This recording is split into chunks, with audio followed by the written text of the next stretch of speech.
पानी, जिसे हम जीवन का स्रोत कहते हैं, क्या वो हमेशा मासूम होता है? गांव के लोग नादान झील को साधारण नहीं मानते, क्योंकि कहते हैं इसका पानी जिंदा है। शांत सतह के नीचे छुपा है एक ऐसा अंधेरा जो हर साल किसी न किसी को अपना शिकार बना लेता है। कहते हैं अगर ये तुम्हारा नाम ले ले तो चाहे तुम कितनी भी कोशिश करो, वापस लौटना नामुमकिन है। मैं आरव इस पानी के रहस्य को जानने आया हूँ, और जो मैंने देखा वो सिर्फ डर नहीं था, वो एक श्राप था, नादान पानी का श्राप। कही अनकही बातें, हिंदी हॉरर स्टोरी। रात के ठीक 10 बजे थे। गांव के बाहरी हिस्से में फैली नादान झील का रास्ता सुनसान और अंधेरे में डूबा हुआ था। चांद बादलों के पीछे छुपा हुआ और सिर्फ झींगुरों की आवाज, दूर कहीं पत्तों के बीच सरसराहट। मेरे हाथ में टॉर्च थी, लेकिन उसकी रोशनी धुंध में घुल रही थी। ऐसा लग रहा था जैसे अंधेरा रोशनी को निगल रहा हो। अरे अकेले मत जाना, पीछे से एक बूढ़े की कांपती आवाज आई। वो गांव का सबसे बुजुर्ग रामू काका था। मैंने रुक कर पूछा, काका क्यों, क्या सच में पानी में भूत है? रामू काका ने मेरी आंखों में सीधी देखते हुए कहा, भूत, उससे भी बुरा कुछ है वहाँ। पानी मासूम दिखता है, लेकिन वो नादान नहीं है बेटा, वो सब जानता है और सब ले लेता है।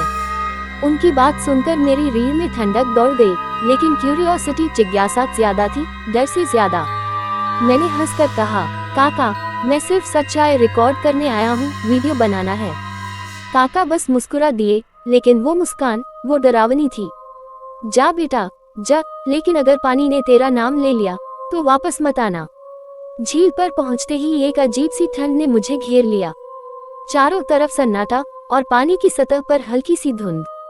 टॉर्च की रोशनी जब पानी पर पड़ी तो मैंने कुछ देखा।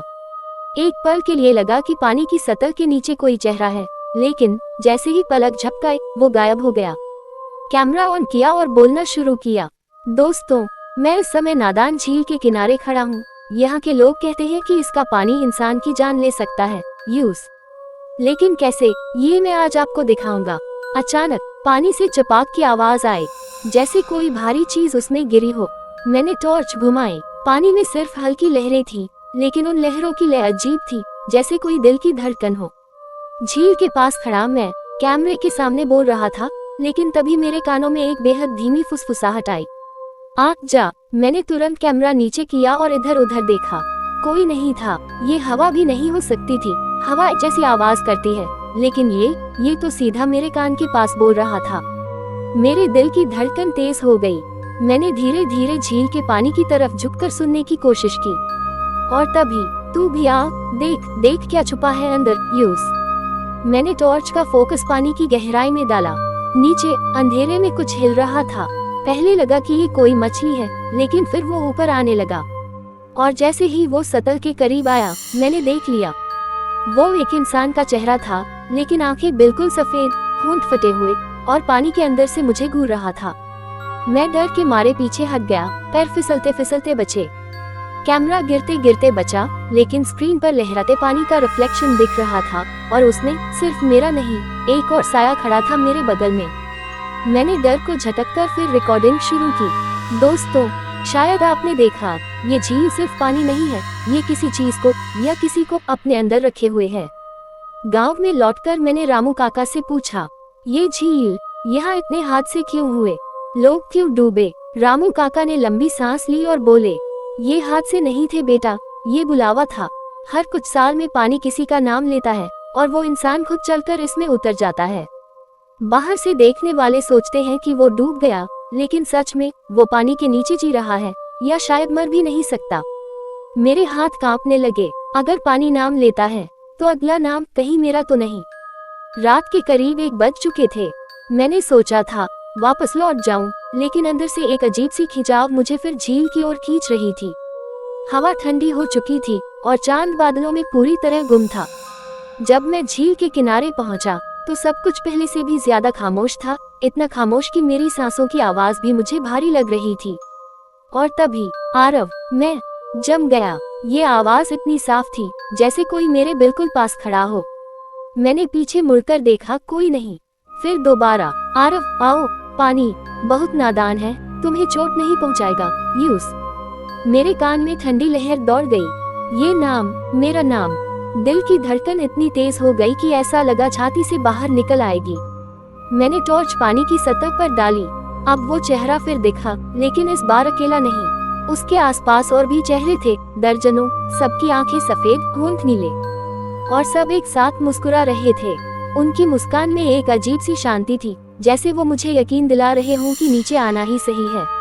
अचानक मेरे पैरों के पास पानी की लहर आकर छू गई, और उस लहर की ठंड वो किसी बर्फ जैसी नहीं थी। वो ठंड हड्डियों में चुभ रही थी, जैसे वो मुझे पकड़कर अंदर खींचना चाहती हो। मैं पीछे हटने की कोशिश कर रहा था, लेकिन मेरे पैर भारी हो गए थे, जैसे किसी ने टखनों को पकड़ लिया हो। कैमरा अब भी रिकॉर्ड कर रहा था, और स्क्रीन पर साफ दिख रहा था पानी के अंदर से 2 हाथ मेरे पैरों को कसकर पकड़े हुए हैं। मैंने जोर से चिल्लाया, छोड़ो, छोड़ो मुझे, लेकिन आवाज का कोई असर नहीं हुआ, बल्कि उन चेहरों की मुस्कान और चौड़ी हो गई। बस एक सांस, और तुम भी हमारे जैसे। आवाज पानी के अंदर से आ रही थी, लेकिन मेरे दिमाग में गूंज रही थी। मेरा संतुलन बिगड़ा और मैं पानी में गिर पड़ा। ठंडी लहर ने पूरे शरीर को ढक लिया, और अंधेरा, पूरा अंधेरा।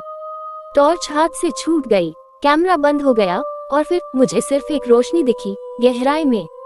जैसे ही मैं पानी में डूबा, मुझे लगा कि बस कुछ ही सेकंड में सांस रुक जाएगी, लेकिन ऐसा हुआ नहीं।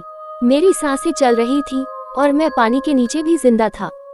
चारों ओर एक नीली सी धुंध थी, और झील का पानी ऊपर से जितना छोटा लगता था, नीचे से उतना ही अनंत। दूर दूर तक काई से ढकी चट्टानें, टेढ़े मेढ़े पेड़ जैसे ढांचे, और उन पर लटके हुए इंसानी शरीर। लेकिन वो लाशें नहीं थीं। उनकी आंखें खुली थी, और वो मुझे देख रहे थे। अचानक मेरे सामने वही पहला चेहरा आया जो मैंने सतह से देखा था। वो अब और साफ दिख रहा था। उसकी त्वचा पानी में गल चुकी थी, होंठ नीले, लेकिन आंखों में एक अजीब चमक थी। तू आ ही गया, उसने कहा।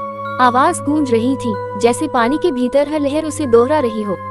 मैं डरते हुए पीछे हटने लगा। तुम कौन हो? मैंने कांपते हुए पूछा। वो मुस्कुराया।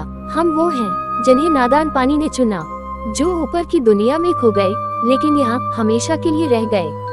मैंने चारों तरफ देखा, सैकड़ों चेहरे थे, कुछ बूढ़े, कुछ बच्चे, कुछ जवान, सबके शरीर वैसे ही जमे हुए, लेकिन उनकी आत्मा यहीं फंसी हुई।